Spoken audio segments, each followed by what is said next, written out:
All right. We are officially live. Hello, everyone. Welcome in. It's May 28th, 2026. We've got an exciting show for you tonight. Butch Ware will be joining us in about half an hour. I figured we'd get started a little bit early, give some people time to shuffle on in here. For the first time, I think I'm actually streaming on Facebook for the first time. I hope it works out. I don't have it pulled up, but it says that it's streaming there as well. So we'll have to see how that goes. So yeah, we're gonna have Butch Ware. He's gonna talk about his candidacy, his campaign for the governor of California. He's running as a Green Party candidate. We're going to talk about the lawsuit that he's filed against the Secretary of State for illegally pushing him off the ballot. We're going to talk about the importance of disrupting the duopoly and why we need to build political power now, not later. Yes, he's not on the ballot unless you, kind chatter, write his name in, which you can do. There is a way to vote for Butch Ware. Yes, you don't have to vote for billionaires or billionaire protectors, right? We're not going to give way to doomerism, are we? So I want to start actually by sharing these really great interviews. It made me really want to have a conversation with Butch Ware because, you know, we're not hearing these stories. They very well are underrepresented, and he goes through in painstaking detail all of the malevolence and treachery that he's been facing from the establishment. So I figured let's start by just brushing up. We'll get acquainted with the campaign, and this is a really great interview from Katie Halper and Butch Ware. Tell us the latest that you're dealing with from the Democrats as you are attempting to run for governor for the state of California. Yeah, so I refer to them as the Democrat Party rather than the Democratic Party because they don't want people voting for anything. And whereas Republicans usually try to steal elections after the election, see George Bush and Donald Trump, the Democrats like to try to steal an election before it happens. So they spent $20 million trying to sue me and Jill off of the ballot in multiple states in the 2024 presidential election. And now in the state of California, they are trying to use the Secretary of State's office to eliminate me from the ballot on an absurd technicality that, in point of fact, we demonstrated in court. It's a completely fallacious claim. So here's what they said. What they said is that I left a phone number unredacted on what should have been a redacted copy of my 2024 tax returns. And on the basis of this flimsiest of pretexts, they were going to disqualify me from the ballot in the state of California. And the news on this front today, I'll go back, to explain the full context. The news on this front today is that yesterday we filed suit in federal court. Because we're not going to take this nonsense lying down. And we are prepared to take this, the legal fight as far as it needs to go, because this cannot stand. Here's what happened. Each candidate is required to submit redacted and unredacted copies of 5 years of tax returns. The unredacted copies are meant to stay on record with the Secretary of State. The redacted copies become public, and you redact information that's private, right? Your personal phone number, your, street address, those kinds of things. So apparently what they claim is that there were deficiencies in my redacted copies that they couldn't explain what these were when they first sent an email saying that we needed to fix this. So March 7th, they sent a message saying, no, not redacted, returns not submitted. And we were like, that's a triple negative. No one knows what you're asking for. Andrew, get your fucking apathetic doomerism out of here, okay? You reactionary. If everyone thought like you, Andrew, nothing would ever change. You realize that, right? We didn't even have to get back to... This is bigger than one election. You know what's pointless? Voting for a billionaire. That's pointless. Subscribing to one half of the corporate Zionist duopoly is pointless. You fucking spineless little bitch. them to clarify, because on March 10th, they sent a new message saying no unredacted tax return was submitted for these 2 years, for 2022 and 2023. So then we asked for clarification as well. In your first ungrammatical message, you said that we needed to resubmit 4 years of tax returns, and now you're saying we need to submit 2. So then they wait 2 more days. Tell that to the Palestinians who need to rebuild their entire civilization. Oh, this is just pointless. They're just going to bomb us again. You fucking dildo. And say, no, you have to submit all 4. Now, mind you, on March 7th, when they initially sent this email, they said, if you don't fix these deficiencies, which again, they have not yet defined, by March 16th at 5 p.m., you will be disqualified from the ballot. The back and forth continues like this for a full week. And finally, on Friday, March 13th, we get an order with which we comply. And we just send entirely new copies of both redacted and unredacted forms. They receive them. They open them Monday, March 16th at 9:17 a.m. And then at 4:50 p.m., they send me an email saying, you left your phone number unredacted on this form, and you will be disqualified from the ballot if you do not correct it in person in the next 10 minutes in Sacramento in hard copy. Yeah. How did I know it was going to be between crazy, 9 right? and 5 that they were going to not be able to send you this notification? They gave 10 minutes warning for a document request, but it gets worse, Katie. You think that that's the worst of it. So we file a lawsuit with a writ of mandate to make this stop, right? We file it within 48 hours because the voter's guide is supposed to go out at the end of March, right? And so what we're seeing is that this is actually probably not an effort to knock us off the ballot. They know this can't hold up in court. We assume this is just an effort to keep us out of the voter's guide, and we have to file within 48 hours. Otherwise, we won't even get a hearing before the voter's guide is mailed out, because they're trying to knock down our visibility and our name recognition. So we file within 48 hours. We go into court March 26th. And here's where it gets worse. The Secretary of State submitted into evidence all the paperwork that I had filed, right? And our lawyer went through this and was able to demonstrate that they had the correct forms in their possession on time the whole time, that the whole thing was a pretext. And the judge admitted this. It went into the record. He said, so you had correct versions the whole time? And they said, yes, but it's not our job to collate them for the candidate. So literally they were admitting that they had full copies of all of the paperwork, but they were saying that because I hadn't responded the way that they had suggested, that didn't matter, that they actually had the paperwork correct. And then lastly, on this particular point, our lawyer was able to demonstrate in court that they falsified the email thread. They submitted falsified documents into evidence because they went back into the email thread. And remember that ungrammatical email that I mentioned on March 7th? They fixed it to make it look as though they had issued a proper document request in the first place. And, travesty of all travesties, the judge is completely unmoved. He enters into record that they changed the email thread, enters into the record uncontested that they had the documents in their possession on time the whole time, and nonetheless denied our writ of mandate. Why would he even do that? Because he was sent to do a job the same way that paper pusher in the Secretary of State's office was sent to do a job. Their job was to get me off of the ballot. Their job was to make sure that I did not appear in the voter's guide. And there was a very simple reason for this, is that at that time, the leading Democrat candidates, Tom Steyer, Katie Porter, and Eric Swalwell, before Swalwell imploded, right? They were all polling at 10%, and I was polling at 5%. That was in published numbers. And they must have had internal polling, because we don't have money to run a bunch of polls.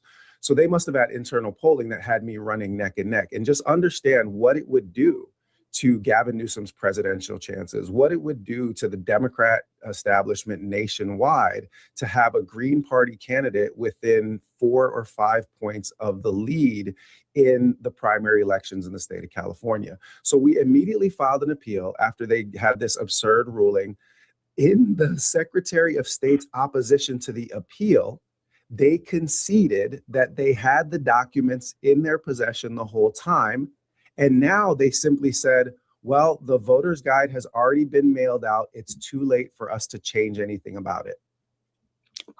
So they stopped even arguing that my paperwork was somehow deficient because we had demonstrated that it wasn't. And now they just simply said, well, it's a big deal to mail out all of these mailers. It's very expensive. And so we can't, change it. The appeal judge, again, in the same Sacramento district, beholden to the same political authorities, denied our appeal without explanation. So no notes, nothing explaining why. It just said writ has been denied. So just to be clear, what Donald Trump does with the Republican Supreme Court, that's child's play compared to what Gavin Newsom does with the judiciary inside the state of California, right? He uses it to take out any kind of political challenges or political opposition. So we never expected to get redress from a court in the state of California, but we wanted to let the process follow through. The appeal was denied at the end of last week. So we filed our federal case yesterday. The federal court case is the place where we expect to get relief. We have a request for a temporary restraining order and a preliminary injunction that would stop those ballots from being mailed out until a hearing on this takes place. Because there is no world in which voters should be disenfranchised from having their choice on the ballot because the Secretary of State lies and says that there is a deficiency that does not exist. And then after excluding you from the ballot says, well, now that you're off the ballot, it's too late for us to do anything about it. Wow. So you said that Democrats steal elections before they happen, Republicans steal them after. Can you elaborate on this? Sure. So the Democrat establishment, as I mentioned, spent $20 million trying to sue Dr. Jill Stein and myself off of the ballot in multiple states. They have actually removed ballot access from the Green Party in the state of New York. So you can't file as a Green candidate in the state of New York. They go to war with anything that might appear to the left of them.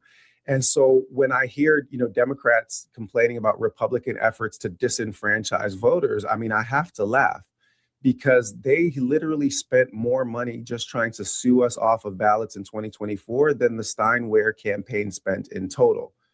The Democrat Party is, as my colleague at UC Riverside, Dylan Rodriguez, has called them, he said they're the most effective counterinsurgency institution ever to emerge in human history.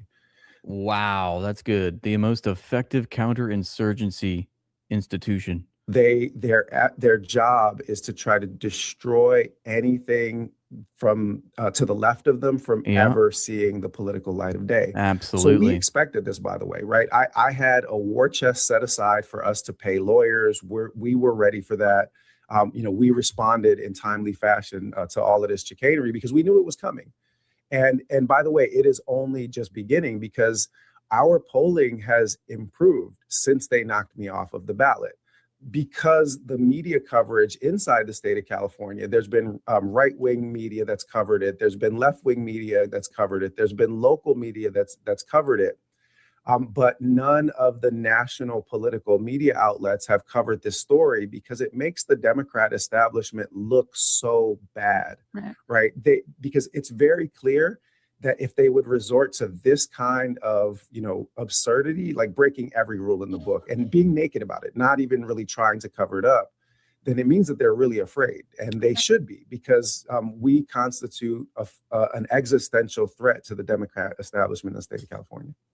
So I'm going to get back to that. I just want the existential threat, but I do want to add one thing, which was the amazing job that they did in North Carolina with Matt Howe, when they literally, the Democrats got impersonated Green Party officials and called people and told them not to vote for him. And they called people to tell them to rescind signatures that they had submitted so that he would be disqualified from a ballot. I mean, there is, you have to understand, there is no depth to which they will not sink in order to try to stop Green candidates. And the reason for that, so in the last 3 years nationwide, Greens have won 57% of the elections in which we have run a candidate for office. Those are mostly from mayor down. But what it means is that consistently, when there's not a fire hose of money that the Democrats can, pour into an election, and when there's not mainstream media coverage to overdetermine the narrative, and it's just races that are run on policy and candidate quality, we beat Team Blue and Team Red together. That Boom. number, 57%, is nationwide. That number in California in the last 3 years is 79%. Wow. So they know that our platforms and policies are things that voters are going to respond to. And what they fear is people hearing this message, seeing the candidate, having the policies explained in, open public forum. I think that the principal reason why they did this was to get me out of the debate that's taking place tonight at Pomona College with CBS Sacramento. And just for context, the same civic organization, APAPA, Asian Pacific American Political Association, they held a debate last September. I participated in that. Everyone that was there perceived the difference in candidate quality. There had been a previous one at SEIU Local 1000 in Sacramento that went so badly for Katie Porter that we found out after the fact that SEIU leadership went to the Democrats and said, you need to get another candidate into this field. That's when Eric Swalwell entered the race, and it helped solve a puzzle inside our campaign, which is we didn't know why the first 4 questions on Eric Swalwell's survey that he sent out when he was trying to decide whether he would run were all about me. And the reason is that everybody in the Democrat establishment saw me dismantle their whole field at the SEIU debate in August of 2025. And that began a concerted effort to make sure that that never happens again. And because I was polling ahead of multiple Democrat candidates, they were going to have to include me in that debate. That debate is going to happen tonight with Matt Mahan taking part, Tony Thurmond taking part, Antonio Villaraigosa taking part. And you're shaking your head because no one's ever heard of any of those people. They are all polling at 1% or 2%. There is no poll in which I am not either even with those candidates or ahead of them. So they would have had to let me debate in a live stream debate that was up and down the state of California. And they already know what happens when I debate these corporate clowns. So this has all been an effort to just try to make a threat disappear from public view. Yep. There's also another clip of that interview, which I think is worthy of our perusal. It's this are just the most interesting candidate with viability. So I talked to Tom Steyer. I interviewed him, and I can't believe I'm saying this, but I think he's the most interesting candidate with viability right now. Listen to me very carefully, everybody that's watching this. Billionaires are not the solution. Thank you. Billionaires are the fundamental basis of the problem. There are no ethical billionaires. And if you believe a billionaire is running to try to solve any of your immediate social crises, then I don't know what to tell you about the way that you're processing the world. There is no world in which any credible, progressive media commentator can cape for a billionaire that made hundreds of millions of dollars on private prisons. Make it make sense. Thank you. Thank you. Says everything. Butch, you talked about some really important endorsements, and of course, Vic Mensa, the rapper, but you can't really compete with the endorsement that Tom Steyer got from Juvenile. And let's take a look at this video of Tom twerking, really getting down. On private prisons. No less. To Juvenile's hit Back That Ass Up. This is from 2020 at a campaign rally. Oh my.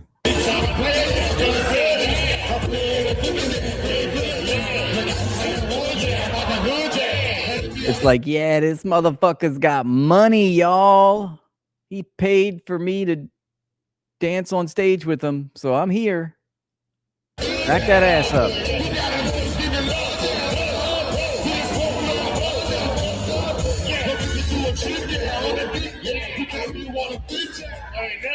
So there you have it. That is a good song. I'm not going to lie. That right there should be a hate crime. And that just shows you how much, buffoonery can be purchased by a billionaire. And I mean, let's just take a pause really quick on the fact that the Democrat establishment and even some progressive commentators like Hassan Piker have essentially been in support of Tom Steyer's campaign. Listen to me very carefully, everybody that's watching this. Billionaires are not the solution.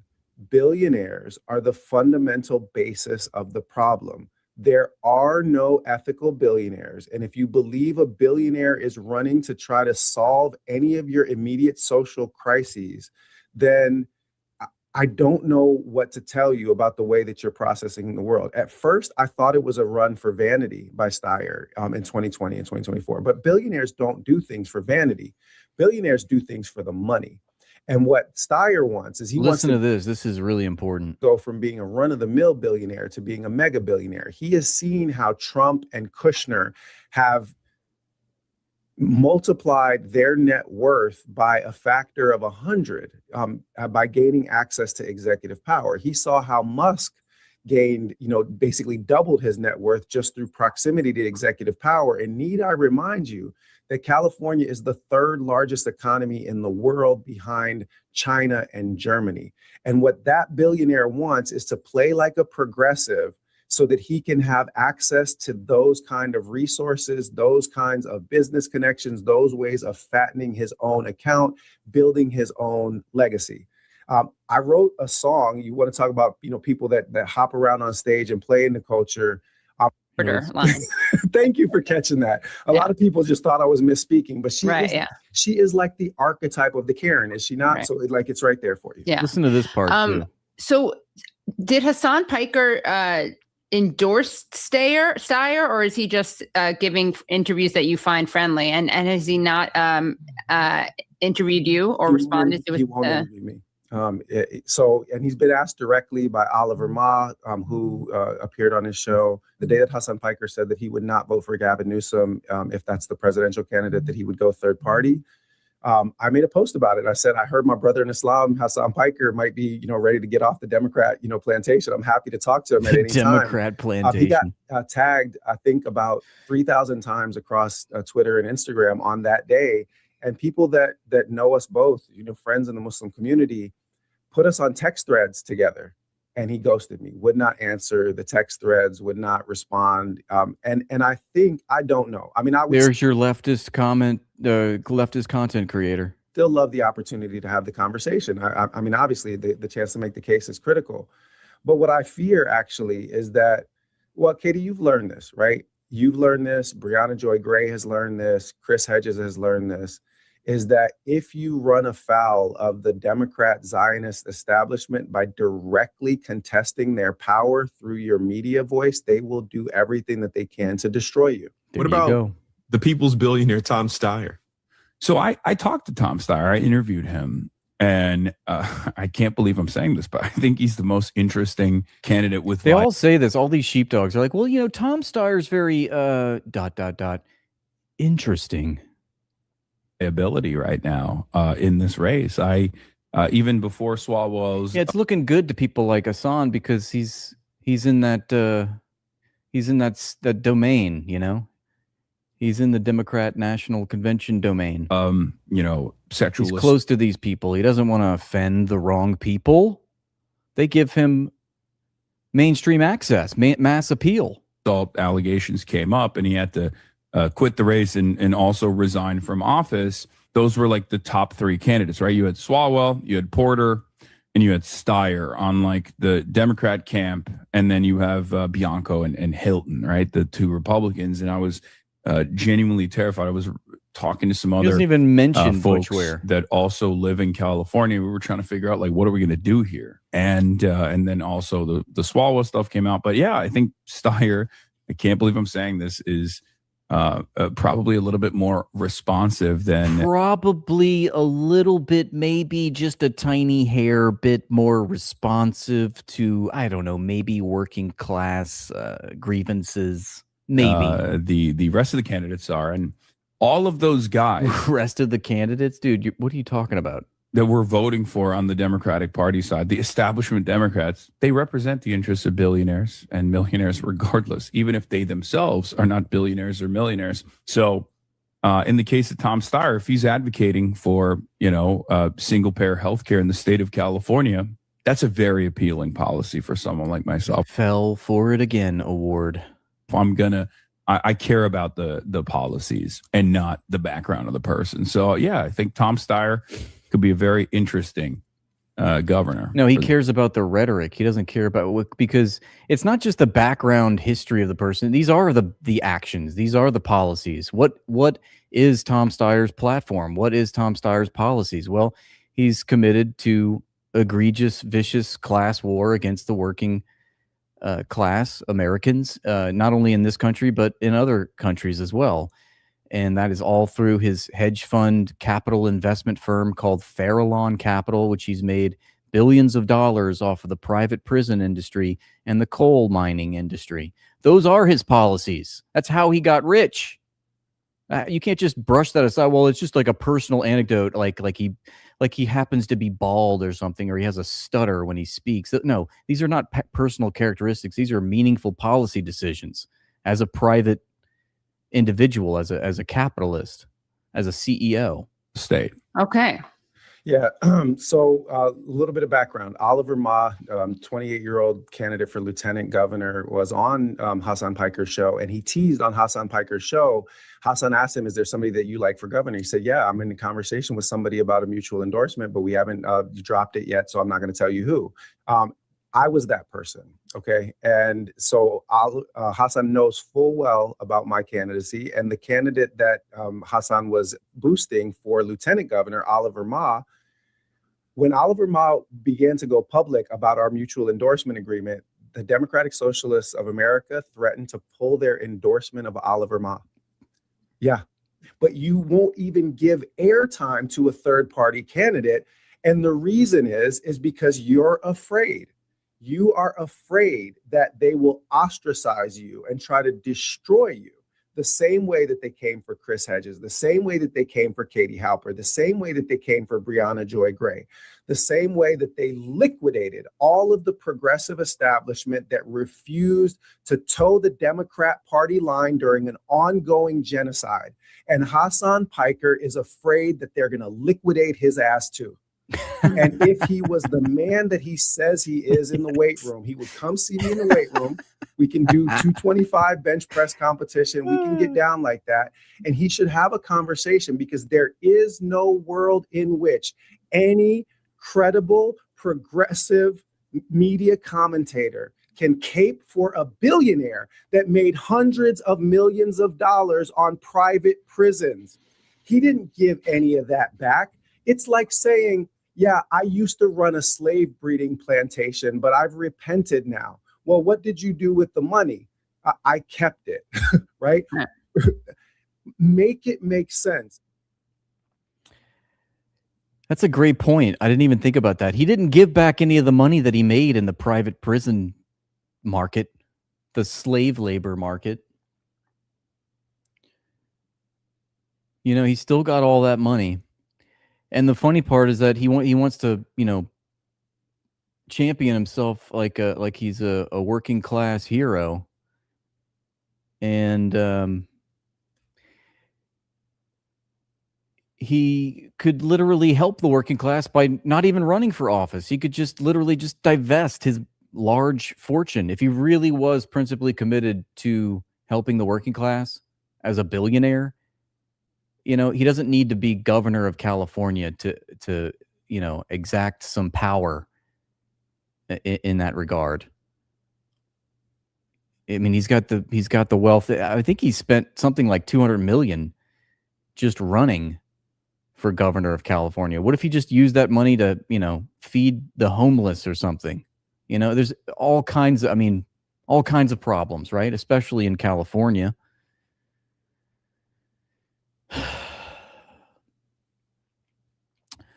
So I think that really shed a lot of light. I hope you found that insightful, those two clips. We're about to bring on Butch Ware in a couple minutes, and we'll get more of the story. I want to get an update on his lawsuit as well with the Secretary of State, the Secretary of State's office. And did you hear that, like, he already tried to sue the Secretary of State? I think whatever the state judicial entity, they rejected him. So he's now taken his case to the federal courts. So that's sort of the next step there. But we must remind you that if you're in California, there's the primary happening on June 2nd, Tuesday. It's just in a few days. And we are urging everyone to write in Butch Ware. And let me see if I can find his could share his. Here it is. Butch Ware for Gov. Here's his website. Oh wait, you can't see it.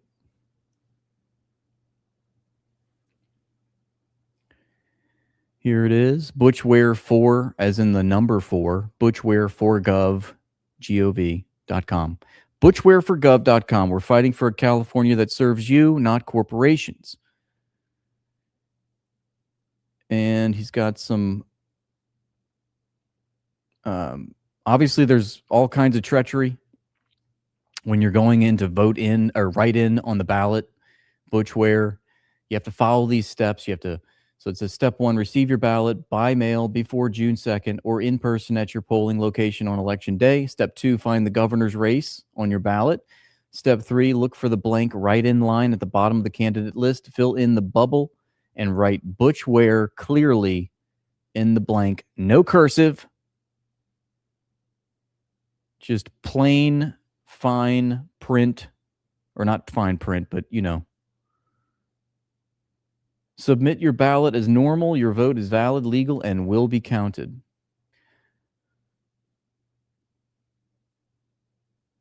Here's a little bit about Dr. Butch Ware. He's a movement builder, activist, educator, organizer, respected for his moral clarity, intellectual rigor, and commitment to listening to and amplifying the voices of the people. A gifted orator and mentor, he has spent decades working alongside communities to imagine and build pathways toward justice, dignity, and collective liberation. I am using whatever platform that I have to share about his campaign because, and I'm not one to just endorse political candidates. My focus obviously is on the working class itself and teaching that it's really, we need to exact power over the economy, but because, you know, the duopoly is going to duopolize as it's duopolizing.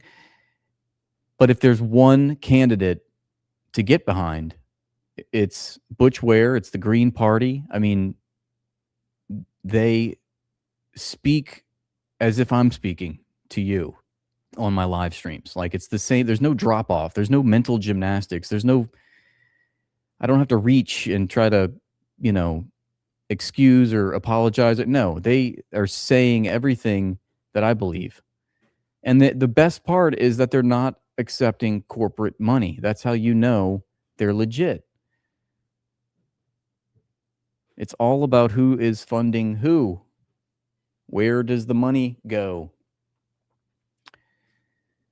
Follow the money. It's the economy, stupid.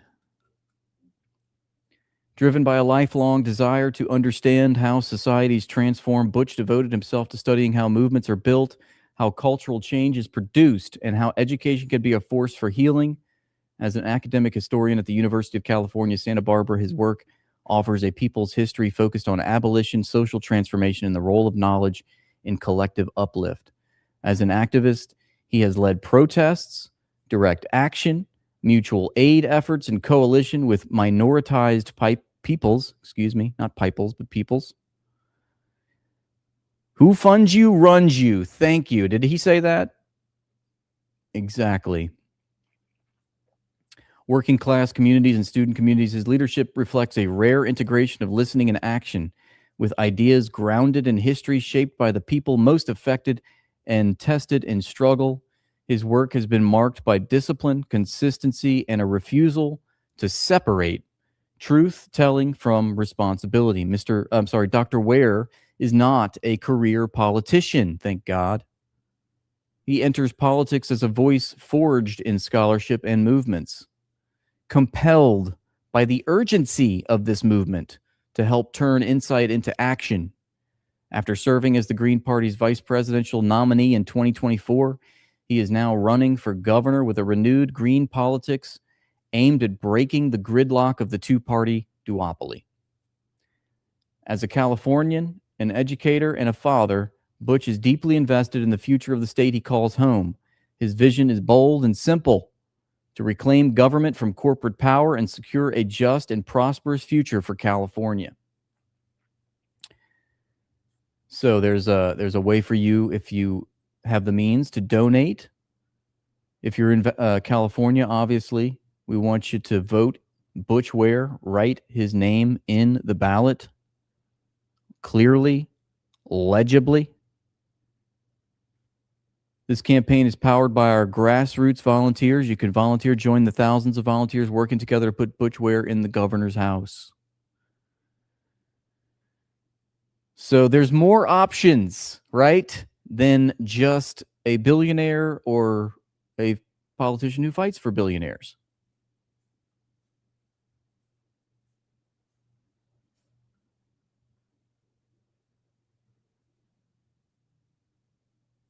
Okay. So in just a minute, we'll be joined by none other than Dr. Butch Ware. I'm really excited to have him on. Been wanting to talk to him for a while. I think the first time I've ever collaborated with him was in UCSB, Santa Barbara. And I was invited to this seminar and spoke at it and got to meet a lot of really great people. And I really got to learn firsthand all of the treachery that Green Party candidates face, because at the time he was running for presidency with Jill Stein, and I got to hear from his campaign manager and other people within the Green Party just how much they've fought this uphill battle just to get on the ballot with all these states. And you just wouldn't believe, it's a story that is underrepresented in mainstream media. I mean, we know that they face a national media blackout every time they run a candidate.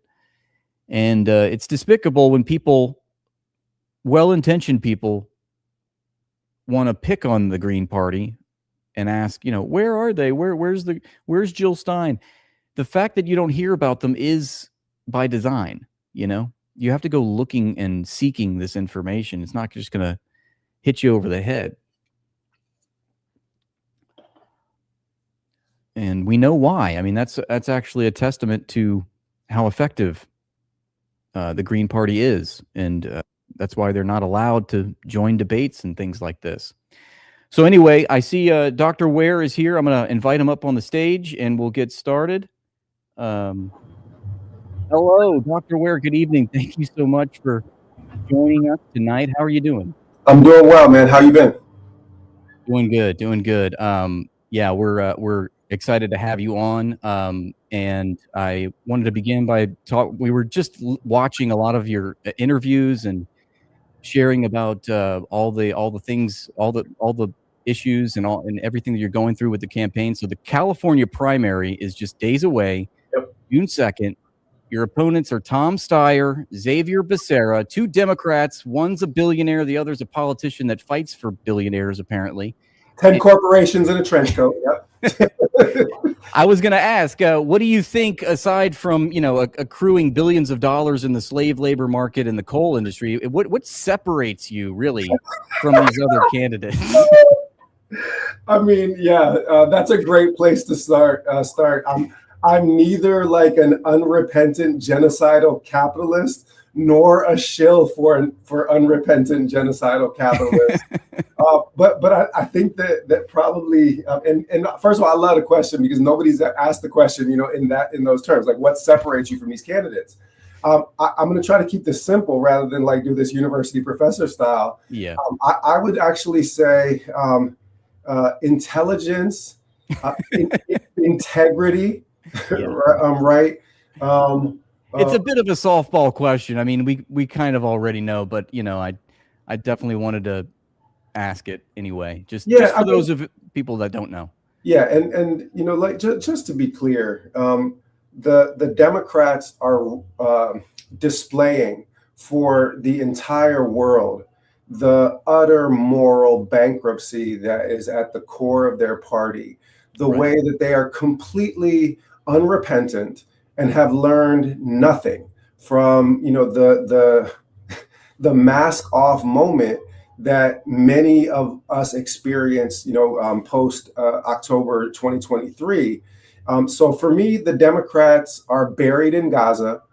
They will never recover, nor should they. And the billionaire stooge and the corporate shill that are the front runners for the Democrats now, they too are symptoms of a moral rot at the core of a political party that has always been, and let's be clear about this, it's always been a capitalist party. It's always been a white supremacist party. It's always been an imperialist party. But the current neoliberal iteration of the Democrats is more those things even than it was before. You cannot even see Ronald Reagan from where Gavin Newsom is currently standing, right? The current neoliberal iteration of the Democrats are so far to the right of Reagan that Reagan looks like a milquetoast liberal in comparison to today's milquetoast liberals. That's a great point. Yeah. And maybe we could talk a little bit about what makes Tom Steyer so bad. I'm really disheartened by seeing so many of these celebrities, etc. It seems like Roger Waters is the only redeemable celebrity these days. But what makes him so bad? I mean, he's posturing himself as this savior for the working class. He's the only one that's going to tax the billionaires.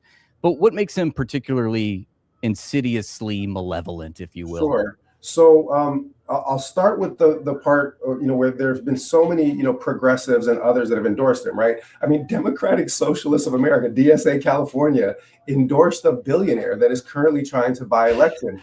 CARE Action, Council on American Islamic Relations, their C4 endorsed Tom Steyer. So the moral bankruptcy, is spreading from the kind of core rot. But that also brings us to the core sort of deficiency in Steyer, which is that he is actively purchasing an election, right? There's a Latino social media influencer called Food's Gone Wild. It came out that he was paid $75,000 to do a 3-minute segment with Tom Steyer. Quentin Quarantino, Tommy. Right. Also paid by Tom Steyer. Tom Steyer has paid $200 million out of his own pocket to purchase this election. And let's just be clear.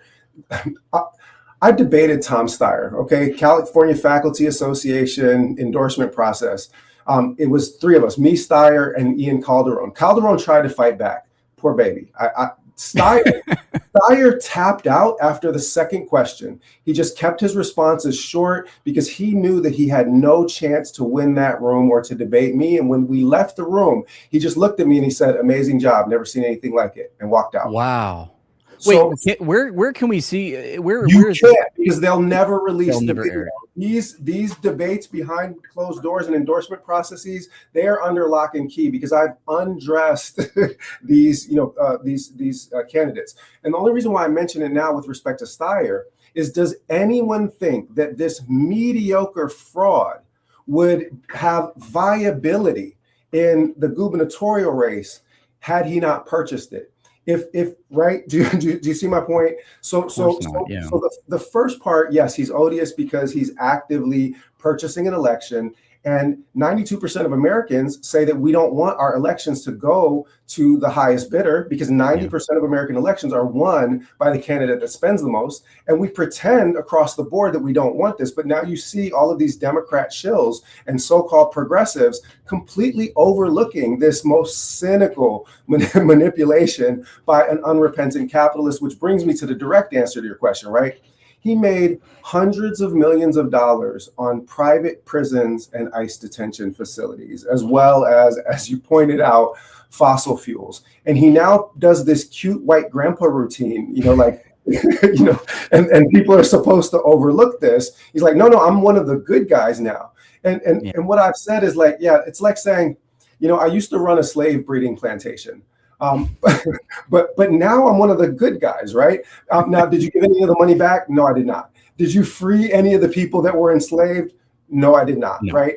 And to the core of your audience, and then I'll stop before we get into Becerra, Steyer, anti-BDS. He wants it to still be illegal for you to boycott, divest, or sanction the state of Israel. He has been pro AB 715. AB 715 was the legislation that Gavin Newsom also endorsed that makes it illegal to teach real Palestinian history. You can essentially be criminalized for telling the truth about Israel in the California educational system. Tom Steyer still, to this day, refuses to call Gaza a genocide. So, that's crazy. Yeah. Yeah. I didn't know that. I didn't actually know what his stance on Israel was, but I'm not surprised to hear that he's, you know, towing the line like a two-state solutionist would. But one thing, we just watched some amazing clips from your Katie Halper interview, and specifically with Hassan. She showed a clip of him saying something like, well, Tom Steyer is interesting, and I don't really look at the background, the background history, almost likening his entire career as a venture capitalist as like just an aberration or just a, you know, a personal characteristic, like, oh, he's bald or something, like. Right. And instead he's saying, I look at the person's policies, but really what you're saying is you're just looking at his words. That's just his rhetoric. He's just saying these things right now, but actually his policies, or what he's done as a private venture capitalist, those are his policies. That's how he enriched himself. That's what put him in the position that he's in too. And you also brought up a really good point about how he's duplicitous. He's looking at what Trump, what Elon Musk, what all these, how you put it, he's a run-of-the-mill billionaire, and he's trying to. He wants to be a mega billionaire. He wants to be a mega billionaire, and he sees how Trump has done this. He's seen how a bunch of these billionaires have done this, married that state corporate complex like we talk about, and you know, I feel like so many people are falling for it again, and it's really disheartening. Democrat voters like to be lied to, you know, right? They really do. James Baldwin famously said, I can't believe what you say because I see what you do. Yeah. Right? So the idea that this, you know, really ruthless venture capitalist is able to persuade people, like, you have to understand, he's not persuading them, he's buying them.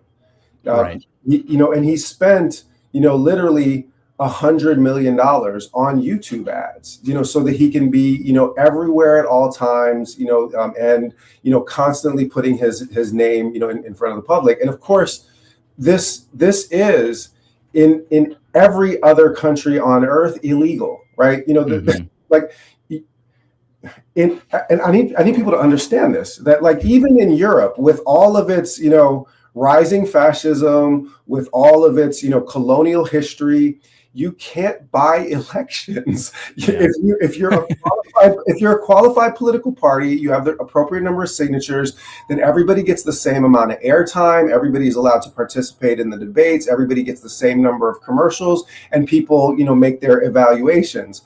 We have come to accept it as normal that someone can literally just flood the domain with money and produce electoral outcomes. And just to be clear, if you can purchase an election, you do not have a democracy, you have an oligarchy, right?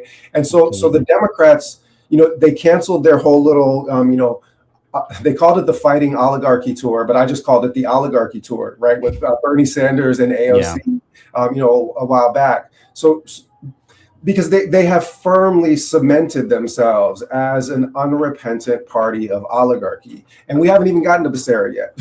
I was about to say, like, how much of this is real? You know, it just seems like controlled opposition. What really is there? Is there really much of a difference between a Xavier Becerra and a Tom Steyer? I know that the main difference that everyone keeps saying is that Xavier Becerra is actually being funded by these corporations. Yeah. But like, Tom is still running as a Democrat candidate. Sure. He's still part of the DNC. Like this. Who is really behind all this?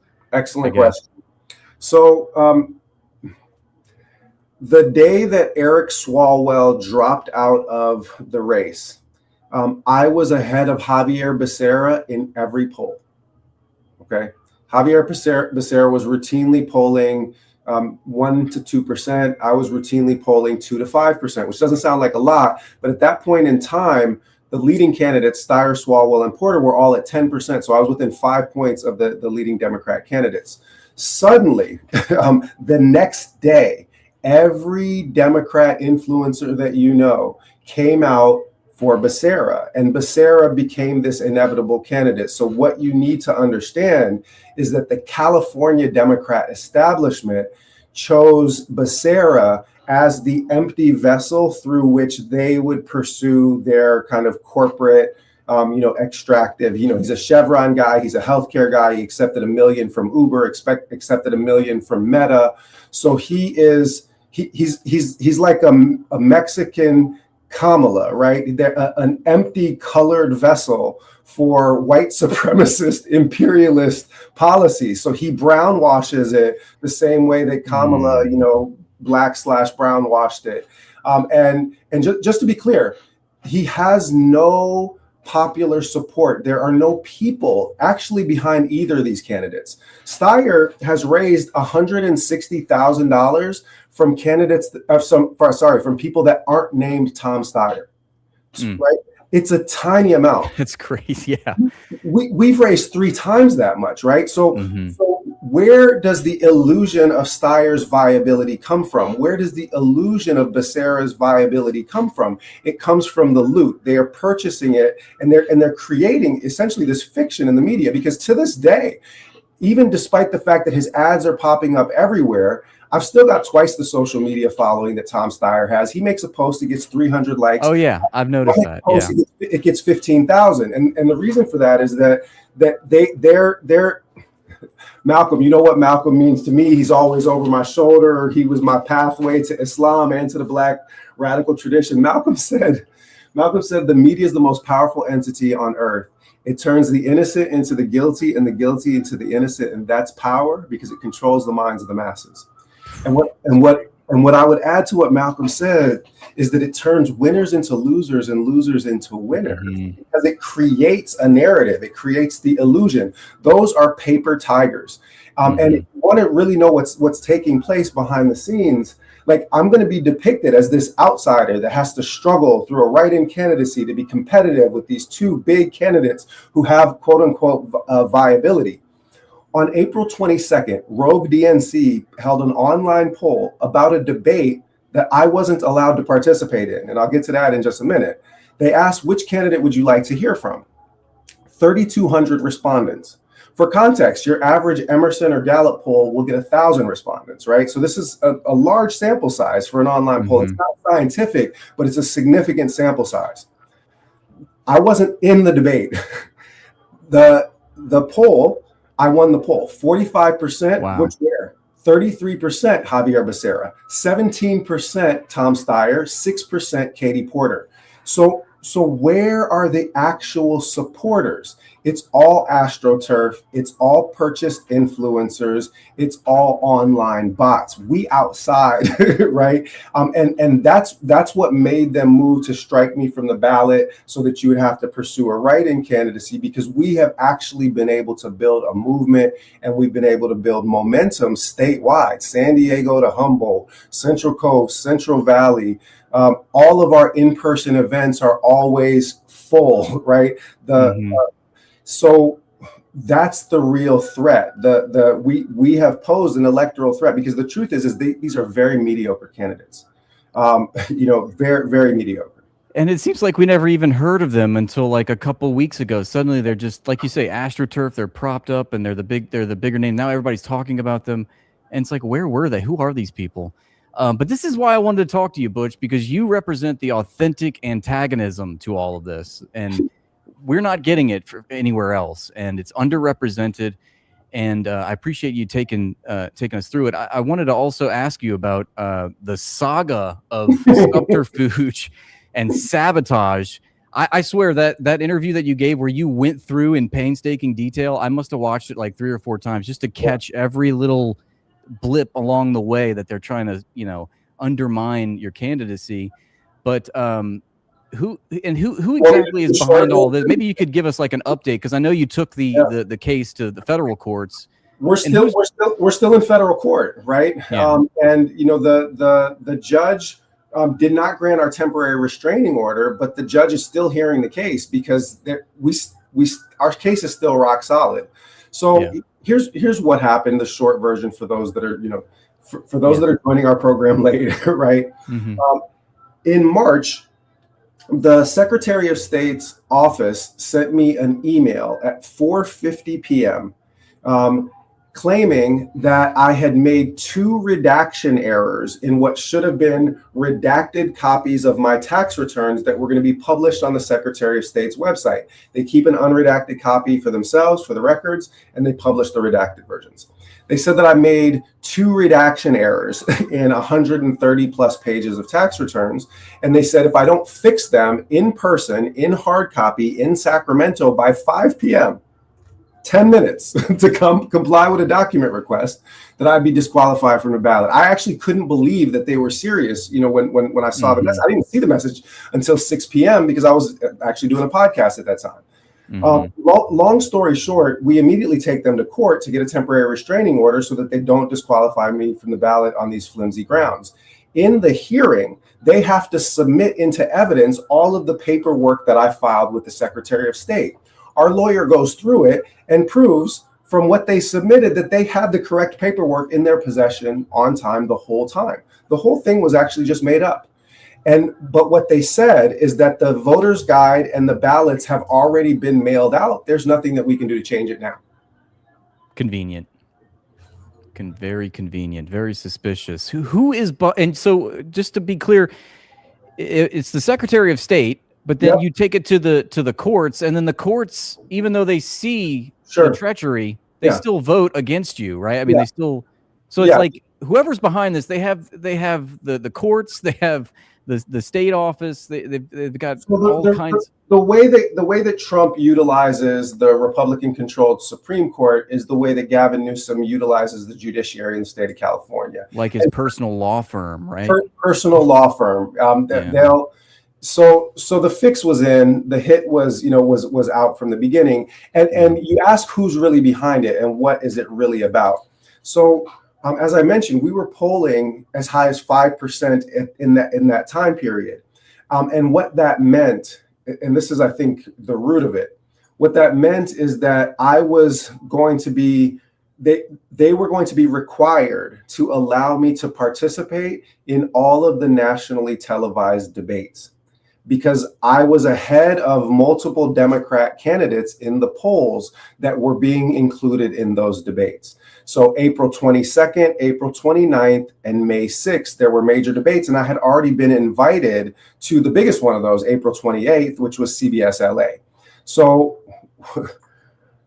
they disqualified me from the ballot so that they could have a pretext to exclude me from the debates, because there's no way that Barry Weiss at CBS News was going to allow the CBS LA debate to become a referendum on divestment from occupation. The California gubernatorial race should be a referendum on whether we prefer to spend our tax dollars incinerating kids in other countries or educating them in this one, feeding them in this one, healing them in this one.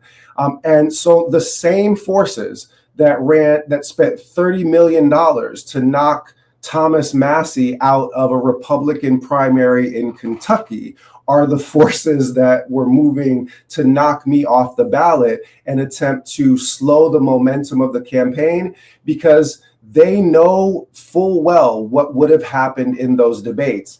And it's not speculative. It's not me being boastful or chesty. I participated in debates with all of those candidates, and it was a bloodbath. Because listen, they had They had to allow me to participate, right? Because got 1 million votes for the White House. In many ways, the most visible national figure in the race, right? At the outset of the race. So SEIU Local 1000 union holds their candidate forum late August of 2025.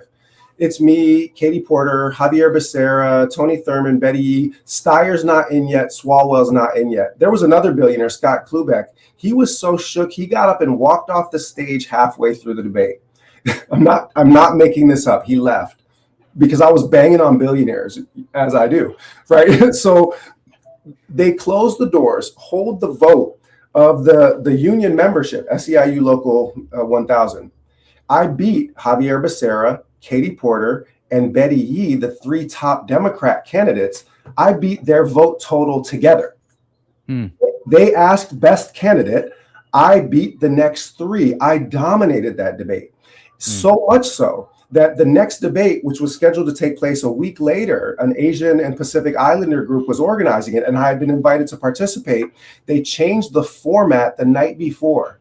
No more back and forth, no more multiple questions where each candidate gets a turn, because the dynamic interaction was highlighting the difference in candidate quality and platform in ways that were utterly crippling for those Democrat candidates. So somebody said, if we can't get him out, we got to contain him. So what they did instead was they allowed each candidate to just give an 8-minute static speech.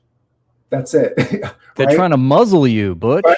And I still buried them because they don't have an orator that is trained in like the Black liberation tradition. They don't have a university professor that's been teaching for 25 plus years and can, produce chapter and verse on, political history or revolutionary theory. And they also don't have anybody, frankly, that grew up in poverty. They don't have anybody, my father had a 6th grade education. I have seen, like the business end of American white supremacy and racism and imperialism. And so when I speak about the policy interventions that we need to take care of marginalized people, working class people, right? I'm not speaking in an abstract way. I'm not Nancy Pelosi kneeling with a kente cloth on. I'm not AOC with a hijab, on. Like I embody. You're not cosplaying. You're not LARPing. Yeah. Because this is what I've done for my whole life. I converted to Islam at 15. I was organizing a revolutionary Pan-Africanist socialist reading group when I was 19. I was teaching Walter Rodney and Frantz Fanon and Amilcar Cabral and Assata Shakur. I've been doing this for 30 plus years. So and people are ready. People are ready for something other than Team Blue genocide and Team Red fascism. So the threat, the electoral threat that me appearing in those debates would have posed would have, we would be having a very different conversation, right, about the nature of this race, because their approach has been to make sure that no one ever hears me speak on the issues that are of critical importance to voters. And when you say that they were changing the format of the debate so that they could muzzle you, essentially, who are we speaking about? Are they DNC operatives that are behind the scenes? What kind of laws are they violating? This is such a great question. So we've since learned actually some of the inside workings of what actually has been happening throughout this race. So that SEIU Local 1000 debate that I mentioned before, the leadership of that union actually did not invite me to participate in their formal endorsement process, despite the fact that I won their debate. Why? We found out that from people inside the organization that after that debate, they went to the Democrats and said, you better get another candidate in this field because Butch Ware is going to wipe the floor with these people, which explained something that we had seen inside the campaign, but didn't know what its genesis was, which was that Eric Swalwell, who entered the race relatively late, he actually gave us our first polling numbers because when he was doing his feasibility study on whether he was going to run, people in California that are Green Party folks got these surveys. And so they sent them to us. The first 4 questions were about me. Wow. The first 4 questions on the form. And it was only because he was surveying about me that we learned that I was polling at 2% in December of last year, which for context, Mamdani didn't get to 2% until March, right? Before his June primary. So we were already well ahead of the curve, and we would have had no way of knowing this because we couldn't afford to waste money on polls. We're trying to build field operations and frankly, all of the things that the Green Party has never effectively done. Like the Green Party has always had the best platform, but they've never had, an activist and organizer as the kind of key political theorist. And I'm trying to build the infrastructure on the ground, county by county, block by block, right? So that's where we were putting our resources, not into polling. But all of that is just to say, Swalwell was the guy that was tagged into the race by the corporate establishment to try to give them a candidate that could hold up. And then when it turned out that he's a whole ass, rapist, then they had to redirect. So that's when Swalwell went from being the empty suit that the corporate establishment was going to support to Javier Becerra now being that empty suit. But now they no longer had to deal with me anymore on the debate stage. But I can promise you this. Ask any of those. I was talking Tony Thurman, who's actually, he's a Democrat candidate also, but a black man, similar generation to mine. He's at least been human in his correspondence with me. He said, yeah, you won that debate. There was no question. He's like, you didn't have to tell me about the debate, the vote. He's like, you had that room. They all know. They all know that there is not a single one of them that can hold up against me in a debate. And that's what they fear. And that's also still the nature of the opportunity that we have, because it's only going to take 1 million votes to finish in the top 2 in this primary, despite the chicanery, right?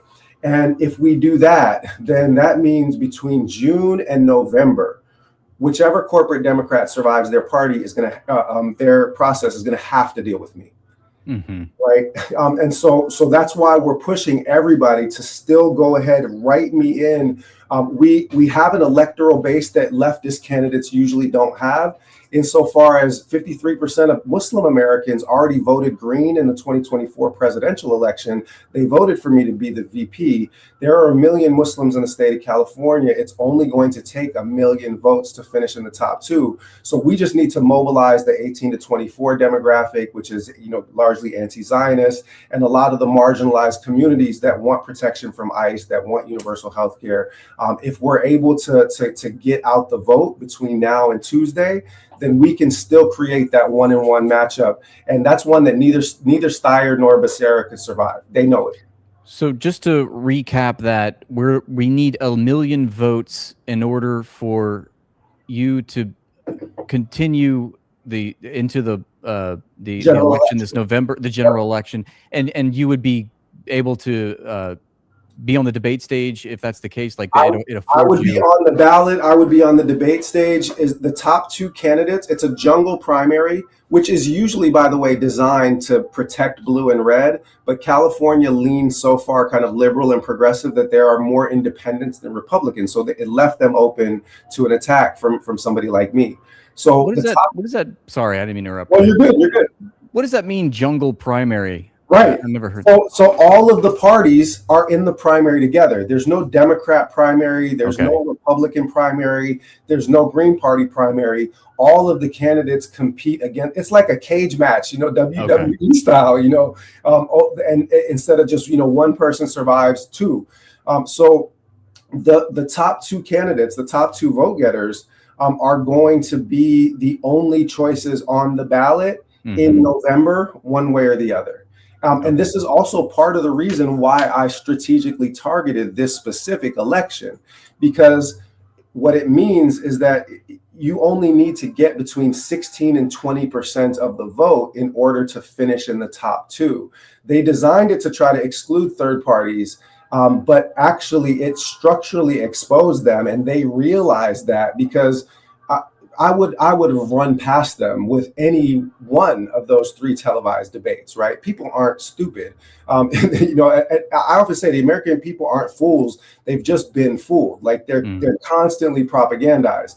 But when they see somebody that that they know has authenticity, intelligence, and integrity isn't for sale, they want that, right? They don't want their politicians to work for Israel. They don't want their politicians to work for corporations. If they even people that don't agree with me on a lot of stuff would rather take their chances with me than with somebody that they know is just a puppet for a corporation or for AIPAC. And the biggest criticism I think we hear from people when we advocate for the Green Party is like everybody gives way to doomerism and apathy and say, oh, well, they can never win an election. And they expect this. It's funny because I think it's ironic, actually, that they tell us that we're idealistic for believing in some spontaneous revolution or that we could win this election or that.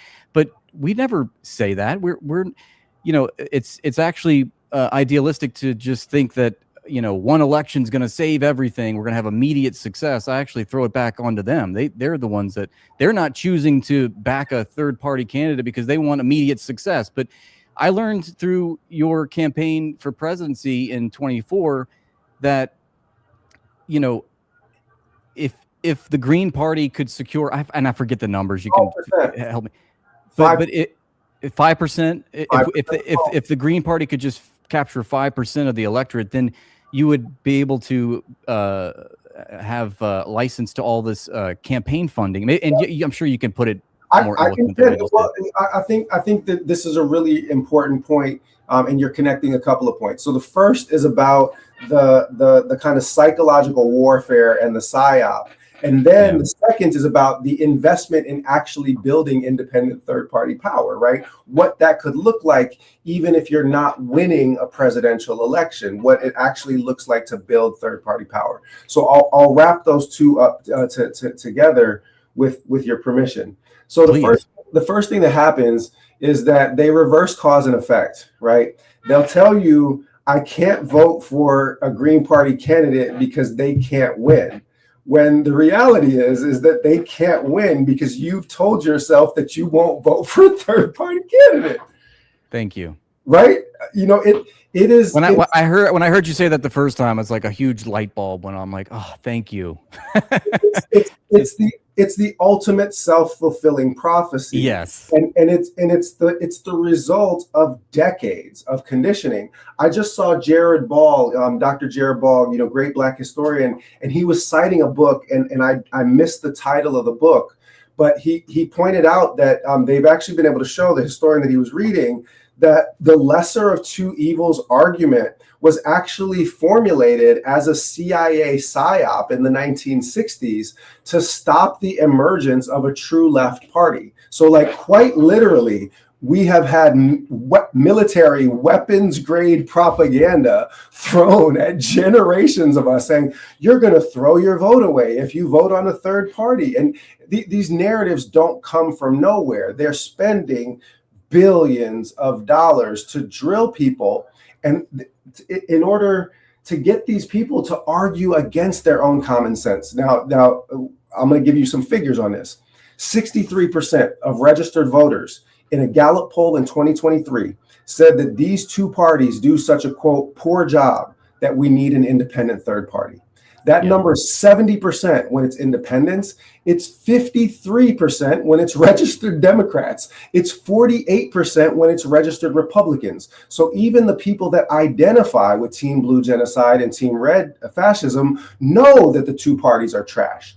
So then how do they allow themselves time and time again to be gaslit into voting for the thing that they all know that they want and need, right?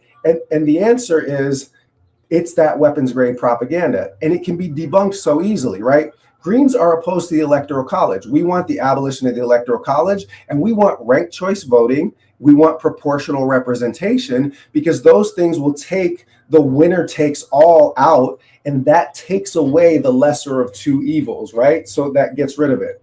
But as long as you have the Electoral College, which is a hangover from the slaveocracy, right? The Electoral College was designed in order to protect slave-owning states from free states, and to keep them essentially from having slavery abolished. So that's why the Electoral College existed. As long as we have it, your state is going to, in a presidential election, national election, is going to go either blue or red based on its demography in 43, 44 of the states. In point of fact, every single person in those states is throwing their vote away, whether they vote blue or red. The only way that your vote can count is if you use it to build independent third-party power, which you say that you want, and yet you refuse to invest in building. And people are like, but your candidate's not going to win. It's like, okay, maybe not this time, Right maybe now, next right. time. But even now, what happens if you have a stalemate? What happens if Michigan goes green because of the Muslim population and DC goes green with respect to the Electoral College, leaving neither blue nor red with enough votes, right? You can immediately create a third party that requires coalition building, right? That way you have an independent voice that doesn't belong to the duopoly. Well, isn't that a better use of your vote if you're living in California or in Texas or in New York State or in Arkansas than throwing your vote on a pile of either blue or red? I would say yes. I would agree with you on that. But wow, I mean, just you put it all so very well. Can you explain for us what kind of an impact on the rest of the country that a Green Party candidate would bring as the governor of California? Yeah. Thank you for this. So this is what they're really afraid of, right? Yeah. Because California is the third largest economy on the planet behind China and Germany, right? If you separate the US into 50 independent states, it's literally China, Germany, California. The GDP is 4.1 trillion. So bigger than Russia. Right. So is Zionism going to survive the winter if the state of California divests? I think by the math, I'm not a mathematician, but I would say probably not. Probably not. And if California gets universal single-payer health care with its a population of 40 million people and the largest market for pharmaceuticals, are the healthcare companies as currently constituted going to survive if I Luigi them in California?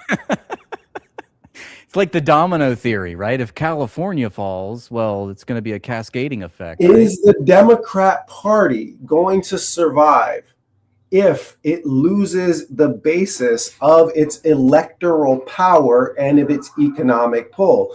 Are you starting to understand why Gavin Newsom, in all likelihood, gave a direct order to Shirley Weber, the Secretary of State, to find something that we can use to knock him off the ballot? I don't care if it won't hold up on appeal in federal court. It's right? just to slow you down, right? It's just to slow you down, because we cannot have this. People, this is the thing. So I talked about reading Malcolm's autobiography, and it was liberatory and emancipatory for me in so many ways.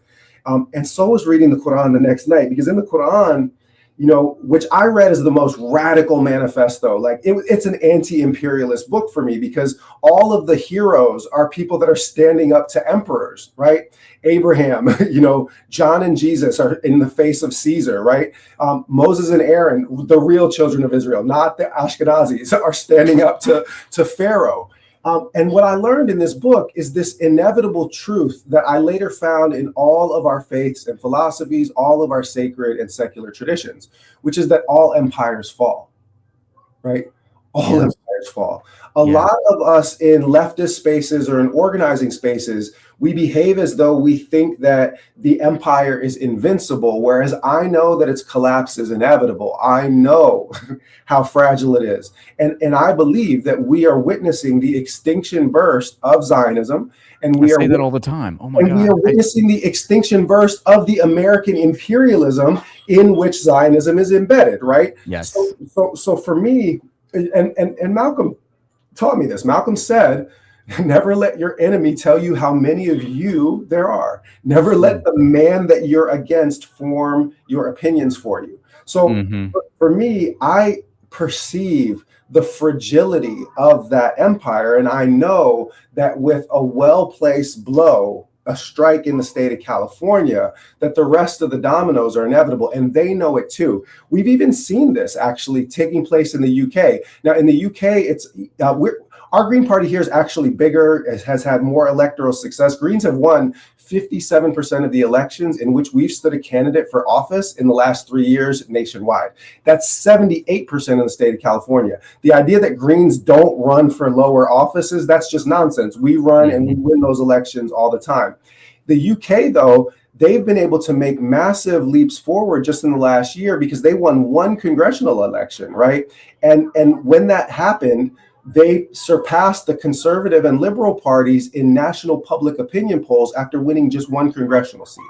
Well, what's going to happen if we win a high-profile election like this one in California, or Greg Stoker's congressional run in Texas, right? Because people already hate these parties. And the only reason that they don't go green already is because they think that Greens can't win, except we will, right? And when that happens, there's a series of dominoes that fall. So if you want to strike at the heart of empire now, like help us win in California, like get the word to your folks in California, tell them to write that name on that ballot, you know, support Greg in his general election in November, support, you know, candidates that are actually running from outside of the duopoly, because all of the fear mongering that Team Blue is giving you, it's because we are actually an existential threat.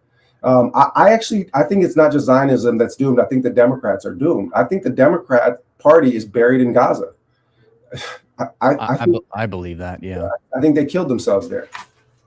And you know, they did the DNC post-mortem autopsy report. Not one word about Israel. Not one word about Gaza. It's such a big tell. Playing in our faces. Deeply unserious. Deeply unserious. Well said. Well said.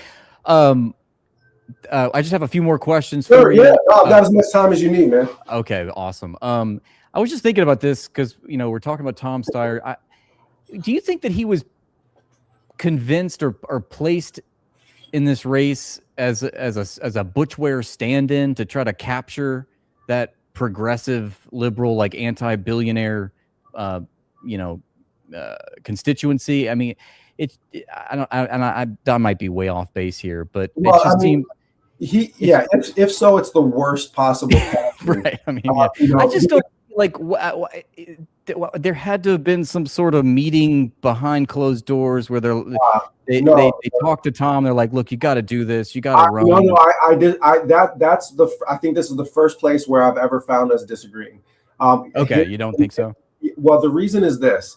Is that Becerra is running as a cutout for the California Democrat establishment. Steyer is running for Steyer. Okay. Right. So Becerra has no support. He's all AstroTurf, but there are tens of millions of dollars of YouTube ads being run right now attacking Steyer, and they're all being paid for by the California Democrat establishment because Steyer is running for Steyer and Becerra is the cardboard cutout that for the Democrat establishment. As I like to say, he's 10 corporations in a trench coat. Like, he's not even a real person. He's just an agglomeration of corporations. So Steyer, to return to kind of where we started,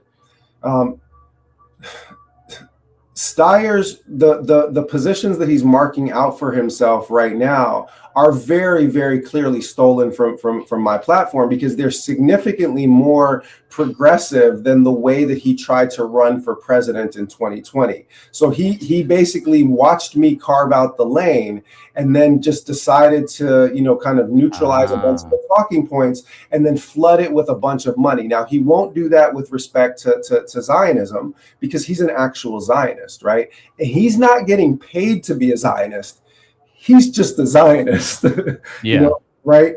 So Steyer is running because, as we said at the outset, at first I thought it was a vanity run, and I even wrote a whole song. I'm the first political candidate ever to release diss tracks as campaign ads, and I mean, and in the song on Steyer, I concluded that it was a vanity run. I'll give you the verse. The verse is, let's go.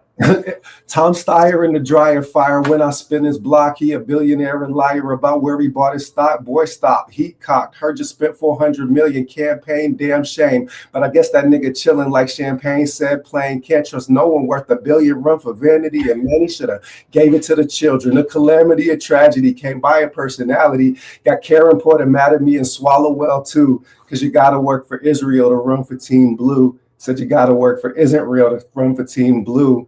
So, right. So Mic drop.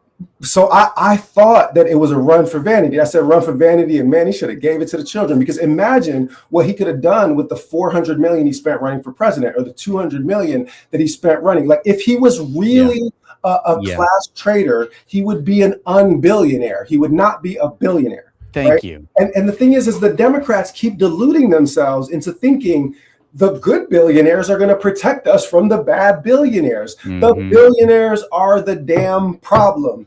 They are not the solution. They are the core and essence of the problem. So Steyer now plays progressive, right? But if you think that he's going to give you universal single payer health care, there's a bridge in San Francisco I'd very much like to tell you, right? You know, like, would you like the Bay Bridge or the Golden Gate?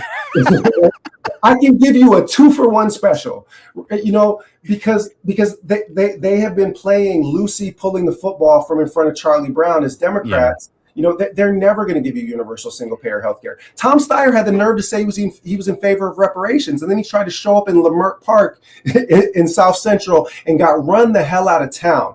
He called the police on actual reparations activists. You can't make this stuff up. So if you think that guy's a progressive, you need your head examined. He is playing you because he wants proximity to executive authority so that he can enrich himself. Stop the tape, run this, cut this segment. If Tom Steyer wins, God forbid, mark the date, Thursday, May 28th. I guarantee you that by the end of his first term as California governor, he will have doubled his net worth. At the very least, right? Yeah, go ahead. That's why he's doing it. And I've only seen one investigative journalist point out that he still has his kids in position for all of his ecological, businesses, which are really just warmed over, fossil fuel stuff again, but they do carbon credits and other fake environmentalism. He's still got, his old business cronies in all of those same ICE detention facilities and other places. Where's the emoluments? This man is going to take our tax dollars and funnel them directly into his own enterprises, the exact same way that Donald Trump has done, the same way that Kushner has done, the same way that Musk did. And I need these, man, I'm about to say something crazy. I need these brain dead liberals. I need these brain dead liberals to develop pattern recognition skills. Okay. I'm old enough to remember when they let Elon Musk on Saturday Night Live because they thought that he was a lib and one of the good ones. Right? People, do you know what I'm saying? Remember when people thought that Bill Gates was a philanthropist? Right? People, because we worship power, because we live in a society where we are propagandized with capitalist nonsense from the cradle to the grave, and we still actually believe that guy is a billionaire because he's smarter than the rest of us. Bring on the IQ test, Tom. I will take that test right next to you, today. These people are not smart. They are unethical.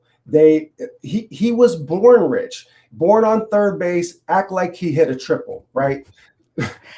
I got to take a note of all the metaphors that you're spitting to us, because you are a master of figurative language, and I'm always trying to think of metaphors to express effectively what we're living through. The duopoly, it's not a democracy. We have the illusion of choice. They give us good billionaire, bad billionaire, take your pick. They make you think that we have a choice, but really, the thing is, the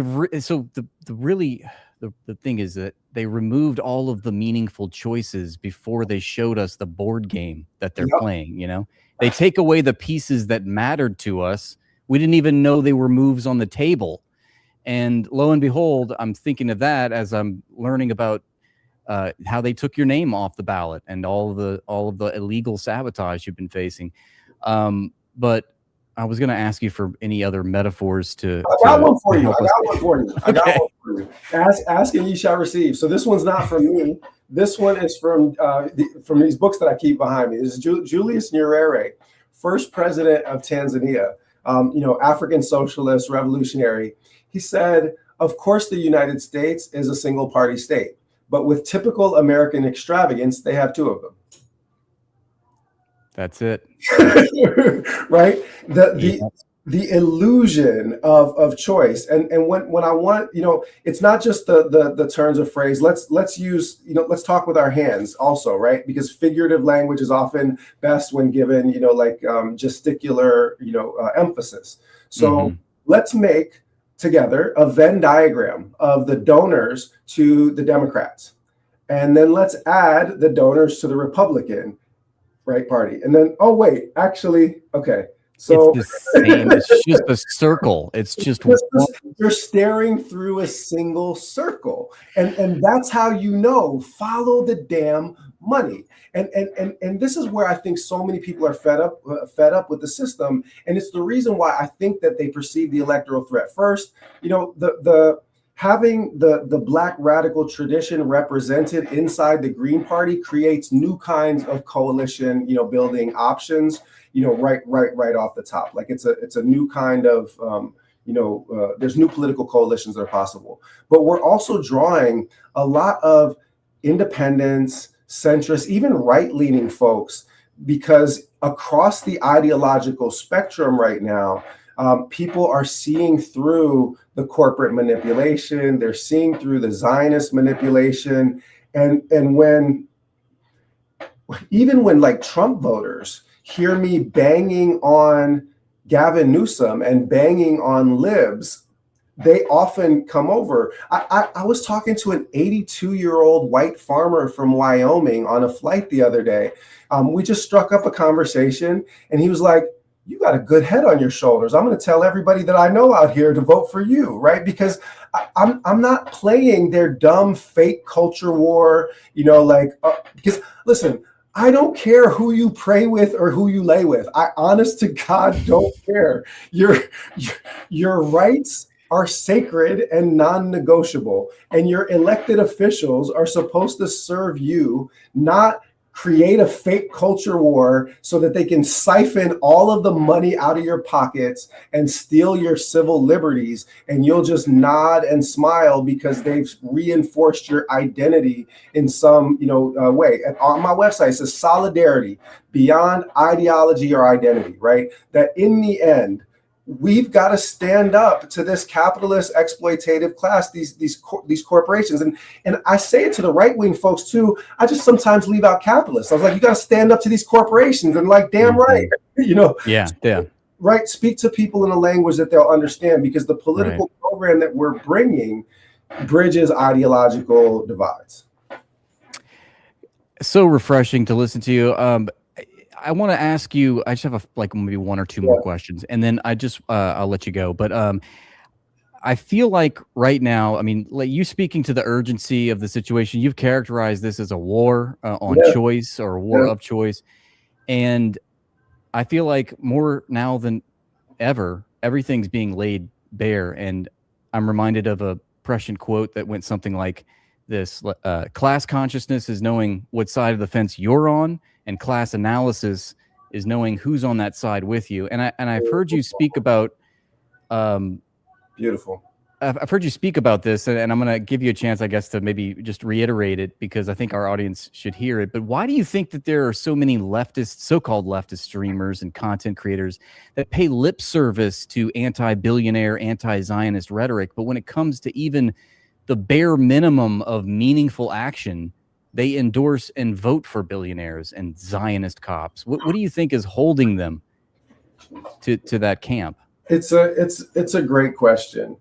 I think that in the end, I have to process things through my own personal biography a lot of times, because it helps me understand how people make meaning.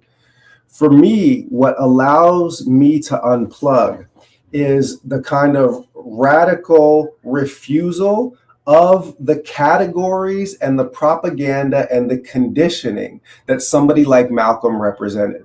For me, as a 15-year-old, he got me free in here and in here, right? And so therefore I could have an unfettered assessment of how the world around me functioned. My colonizer no longer owned any real estate inside my consciousness. And I think that at the bottom, yes, some of these influencers and other folks, they are bought and paid for, like they've been bought off, and that's fine. We understand how that works.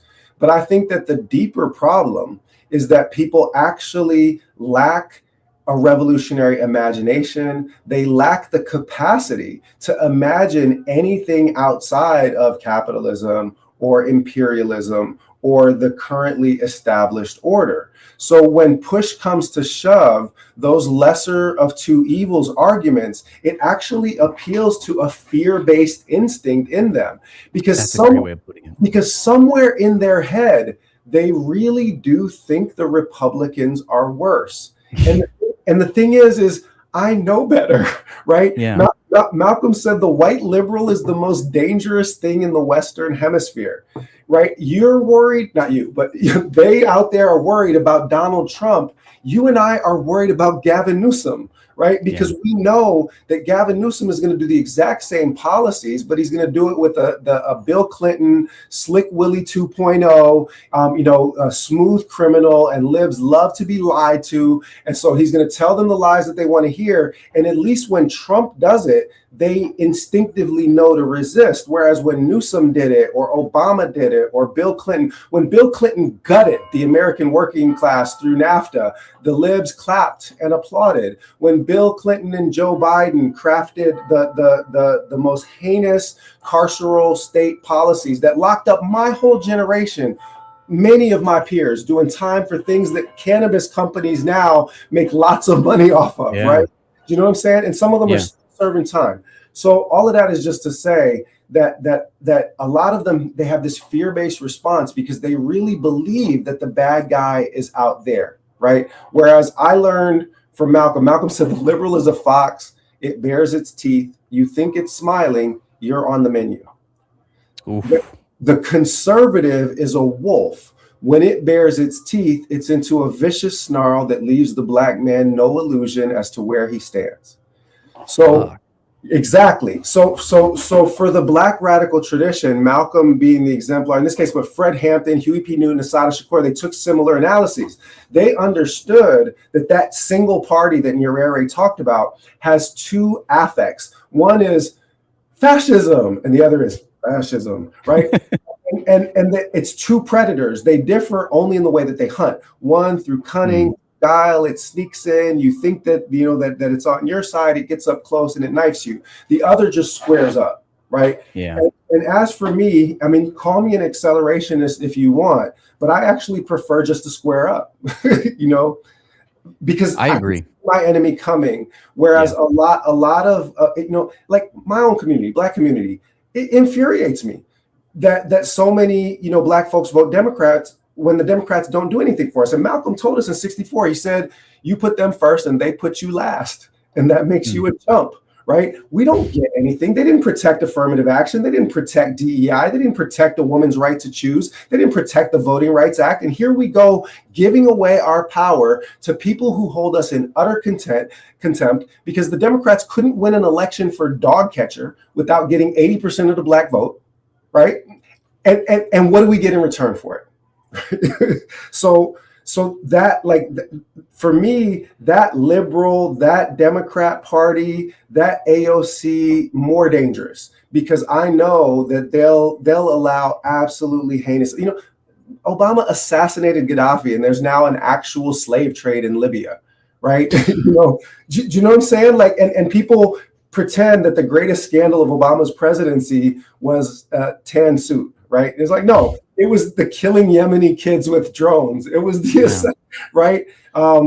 So yeah, I'll give you one more since you asked for the metaphors. I told you what Malcolm said about foxes and wolves. This one's for me, but it's on the same topic. why do they do it, right? Why do they do it? It's that fear-based response. That's what I pointed to a moment ago. Yeah. So the sheep is going to live its entire life in fear of a wolf, only to be consumed by the shepherd. Oof. Right. So and who's the shepherd in this metaphor? Would that be the Democrat Party, the liberals? Right. The liberals. So they're going to keep saying the big bad wolf, Trump, Trump, Trump. The Nazis are out there. You know, don't go over there. It's right. The bad guys are over there. They're close to me. Right. It's safe here. Great. Yeah. They you know, and I feel like we can conceptualize it. We can share this information and speak the truth, and people will understand it. But there still seems to be this disconnect because they always end up going for the Democrats, and you know, they make up all these excuses and apologies for why they have to vote blue no matter who. And it's just infuriating. But we have all of the truth on our side. We have all the facts. We have the correct conception. We're speaking exactly how it is. Yep. And you know, they play different roles, but it's part of the same institution. I like the whole offense defense for the same team. It's still the same football team. They just you know, one is the attack of capital, the other one is the defense of capital. But that's very well put. That's very well put. Yeah. Well, that's high praise coming from you, Dr. Butch Ware. We respect you immensely. And what can we do? Should we just go over to tell people, like, you know, because there's a lot of ways you can disqualify yourself from the ballot. So I've learned by writing your name in, but it's pretty straightforward, right? You just you go to the governor part of the ballot, and so I'll do that. But I saw something in the comments that I want to make sure that we address, because I said. Don't care who you pray with or who you lay with. Somebody said asterisk, except if you lay with children. And let me just go ahead, and because that's another thing that I've said, right? Blue and red are all up in them Epstein files. And I've said, as governor of the state of California, I am going to direct the attorney general to investigate any alleged crimes that took place in the Epstein files. Because how come no one has been tried on anything? Any sitting attorney general or governor could do that right now and hold these people accountable. But they're not holding people accountable because the ruling class holds us in utter and absolute contempt, to the point there where like they literally think that they can consume us, eat us. They can, you know, they can steal our children away. Literally, right? So there has to be accountability, because you know who's not in them Epstein files? Greens. Ain't no Greens in them Epstein. No Greens in those Epstein files. Greenies ain't in there. Yeah, the Chinese, the Iranians, they're not. All of the people that you were taught to hate and fear are not in the Epstein files. You know, my God, you know, victimizing and abusing children, and you know, engaging in alleged acts of cannibalism and every such crazy thing. So I know that's a hard left turn, but I saw that in the chat. I was like, nah, we gotta speak on this. Absolutely. So how do you get somebody that is not part of the Epstein class into a position of executive authority? It's simple. If you're in the state of California, you just tell your folks in that governor section, right?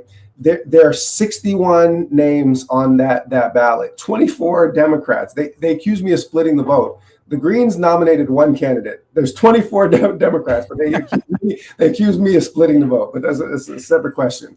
So the kids at the Columbia encampment, when Columbia sent back all of their rules and conditions about trying to vacate the encampment, the kids at Columbia said, I ain't reading all that. They wrote, I ain't reading all that. Free Palestine, right? That's what they did.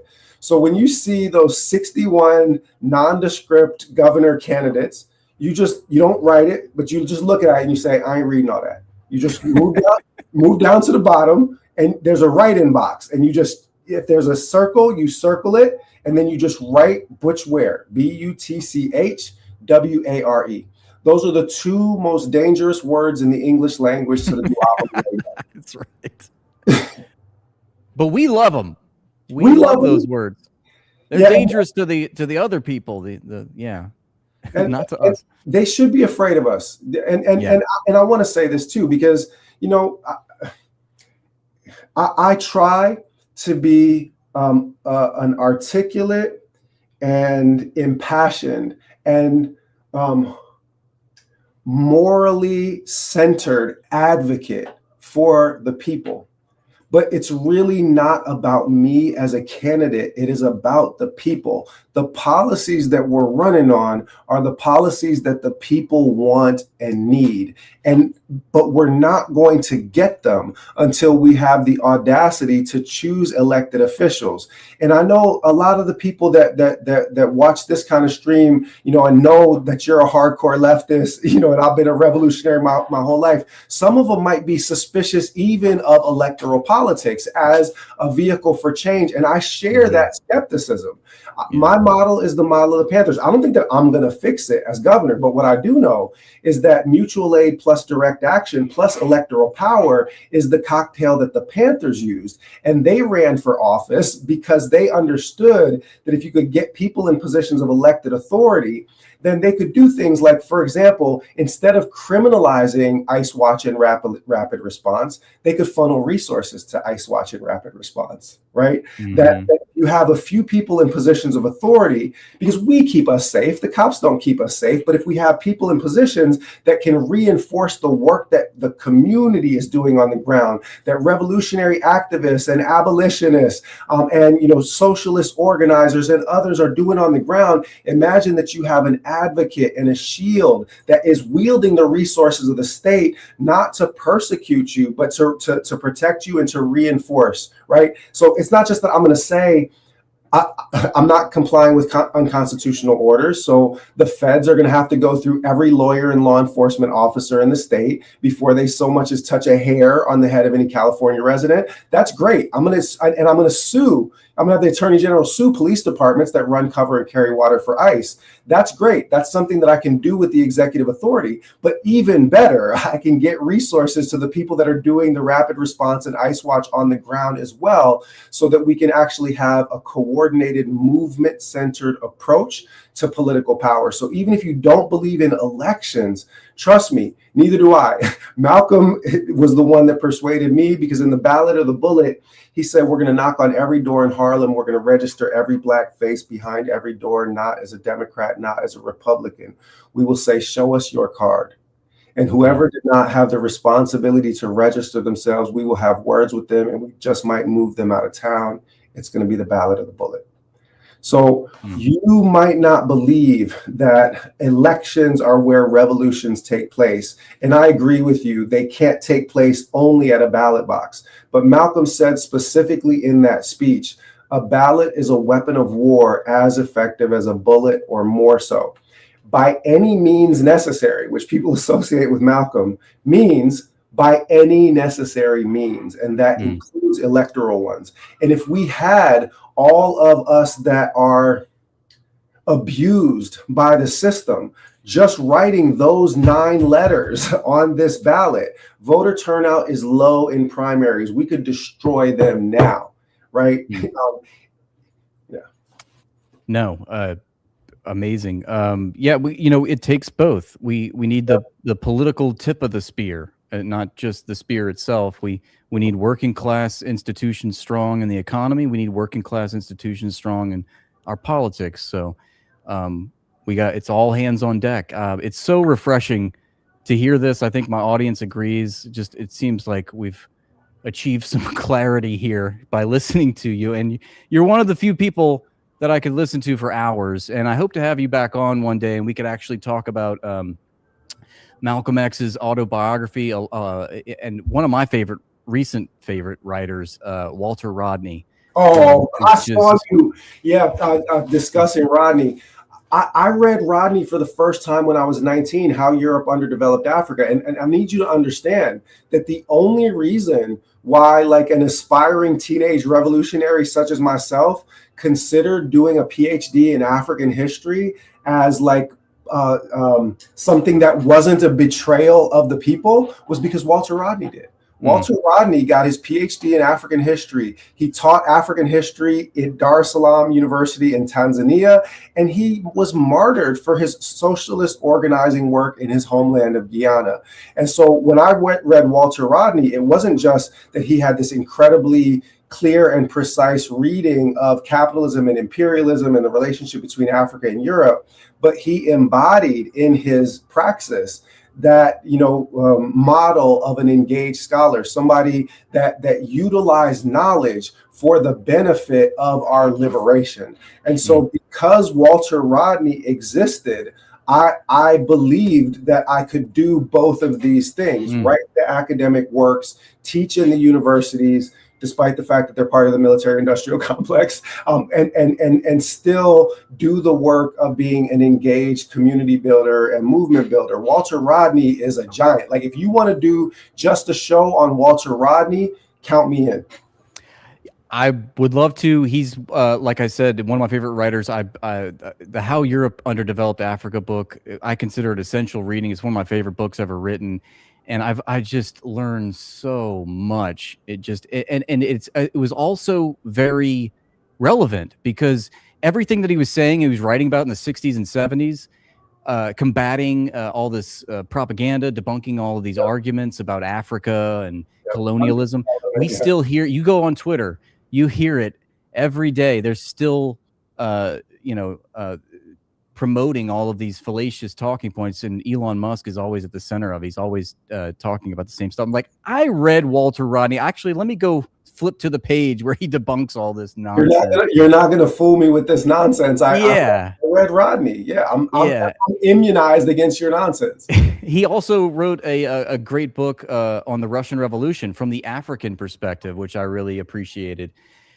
So yeah, I would love to chat with you, chop it up with you over his work. But look forward to it. I want to say one thing about that Rodney, the history of the Russian Revolution. I read it only recently because he did not publish it while he was alive. It was his lecture notes. So he taught about the Russian Revolution, and they published it posthumously after his death. And reading that book, recently was just mind blowing for me. Yeah. His analysis of the Russian Revolution from a third world perspective is just so fire. And what I really learned from it that I've applied really to my political movement work now is just, and I wish leftists would pay attention to this, especially the communists. And I'm a big fan of communism. Like, I'm a big fan of Robeson and W.E.B. Du Bois and others. But sometimes online communists can very territorial. Right. Yeah. So here's what Rodney said that I found fascinating. He pointed out that there was no real ideological traction that the Bolsheviks had. There were 240,000 Bolsheviks at the beginning of the October Revolution in 1917. There had been 5,000 in May, right? So there was this massive growth in the organization between May and October, the kind of May semi-revolution and the October, full revolution. They were getting busy. They were working. They were building with those Soviets, which were community councils that were already extant on the ground. This is how the people were organizing, right? And so what they did, which we need to learn from, is that they didn't focus on trying to convert people to their socialist ideology. They focused on going into those community gatherings where the people were resolving their own problems, and then they were providing the material responses to what the people were facing. And that's when I realized that the revolutionary movements that I've written about, Haitian Revolution, Senegambia Revolution in West Africa, they didn't persuade people of their ideology before the revolution. They met the people's needs in a moment where there's a crisis in capitalism and imperialism. And I think that there's a lot of focus in a lot of leftist spaces about leaning in on political education, but it comes across as very preachy, frankly, right? That you're trying to persuade people and that you're proselytizing them to your ideology. Whereas what worked in the Russian Revolution was just meeting people's needs, right? And that's what allowed the Bolsheviks to be successful. And I realized after the fact that the revolution that I wrote about in the Senegal River Valley in my first book, Anti-Capitalist Revolution, 100 years before Marx. So it wasn't Marxist, but it was very explicitly anti-capitalist, right? They also didn't persuade everybody to see the world the way that they wanted them to see it. They just resolved the fundamental contradictions that capitalism and imperialism was imposing on the population. And I think if we did more of that, we would get more converts than the preaching. And what, just for my knowledge, what revolution was that you said 100 years before Marx? Yeah. So if you go to my first academic book, The Walking Quran, I write about the first free republic in the modern world. The first country to abolish the institution of slavery is actually an African Muslim republic. And they also abolish kingship. They create a republican form of governance. They don't read any European languages. They read Arabic and they speak, a dozen different African languages. And yet they nonetheless craft the most effective resistance movement to the face of white supremacy, capitalism, and imperialism in that time, which was the slave trade. So Rodney didn't write about it in How Europe Underdeveloped Africa because he didn't read those source materials. Great historian. I read Arabic. Rodney didn't read Arabic. I speak Wolof. I lived in Senegal for years, so I did the oral history of this movement as well as the documentary history and uncovered this deep revolutionary movement. And sometimes people get mad at me when, I say, well, all of my policies are socialist, but my anti-capitalist heroes were born 100 years before Marx, right? They were fighting against capitalism and imperialism. And don't get me wrong, I love the Black Marxist-Leninists too, right? I love the Panthers, I love Du Bois, I love Robeson. But my predecessor here at University of California, Santa Barbara, Cedric Robinson, the late, great Cedric Robinson, wrote an amazing book called Black Marxism in the 1980s, where he talked about how the Black radical tradition is something that is anti-capitalist before Marx is a glint in his daddy's eye, that it has its own trajectories. And yes, that overlaps with Marxist, political projects, in the 19th and 20th centuries, but there is more to anti-capitalism, anti-imperialism, and anti-colonial resistance than just kind of making it all be processed through the filter of Das Kapital. And again, don't get me wrong, no one ever wrote a more trenchant analysis of European capital than Marx. And for my money, Gramsci is the greatest European, Marxist intellectual. But it's really, really critical to understand that, like, for indigenous, North American populations or Central American populations, that there are anti-capitalist traditions that, predate, Marxist ones. And so that we as leftists have to understand that the left begins at anti-capitalism and anti-imperialism, and it includes a bunch of different people that are going to see eye to eye on 98% of things, but also are going to have different, kind of overlapping history. So Rodney is one of those great scholars. Amilcar Cabral is another one. Yeah.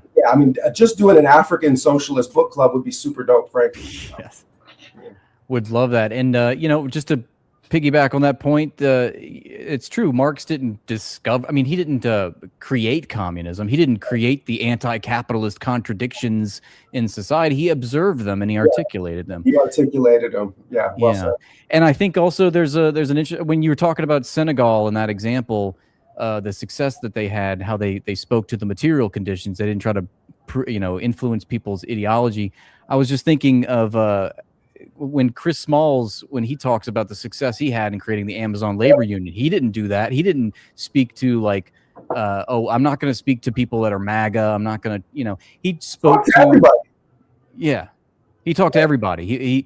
He spoke to the grievances of the workers, the working class. And he made that his focal point. That's why he was successful. It's so important. And I know we're past time, but Amilcar Cabral, who for me is the most interesting, of the African Marxist intellectuals. He said, we take from Marx whatever concords with the best in our indigenous traditions, and we leave the rest. he said that. Yeah. But more importantly, he also said, never forget that people are not fighting for the ideas that exist in men's minds.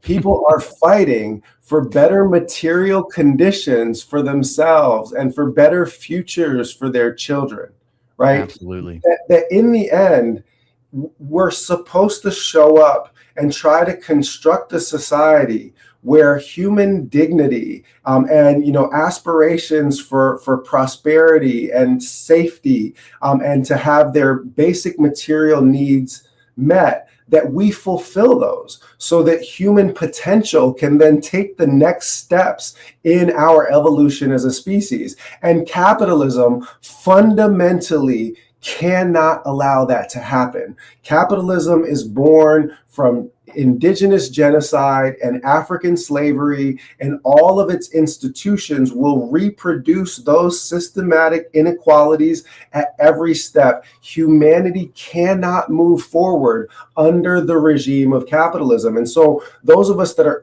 organizing politically to try to fight it, we have to fight it with a sense of urgency that we really are trying to save humanity itself at this point, because these imperialists are going to kill us through ecological holocaust or through nuclear holocaust, or probably both. You're just curing us of all of our brain rot. Just, every answer you give is just like, it's so refreshing to hear. I can't thank you enough for joining us here on the stream tonight, and for giving us your time. You have a busy schedule running for the governorship of California. June 2nd, people need to vote for Butch Ware, write in Butch Ware on the ballot.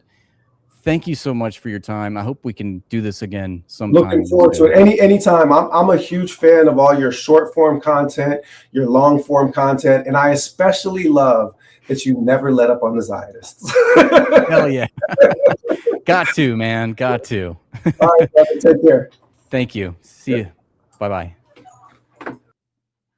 All right. That was a wonderful conversation. I'm really just so thrilled that we got to have that talk. I hope you found it as fruitful and worthwhile as I did. And that's going to be my show for tonight. Don't forget, write in Butch Ware on the ballot. Green Party. I got my green jacket on. Let's go. I'll see you guys tomorrow, okay? Have a great night. Peace and love. Bye-bye.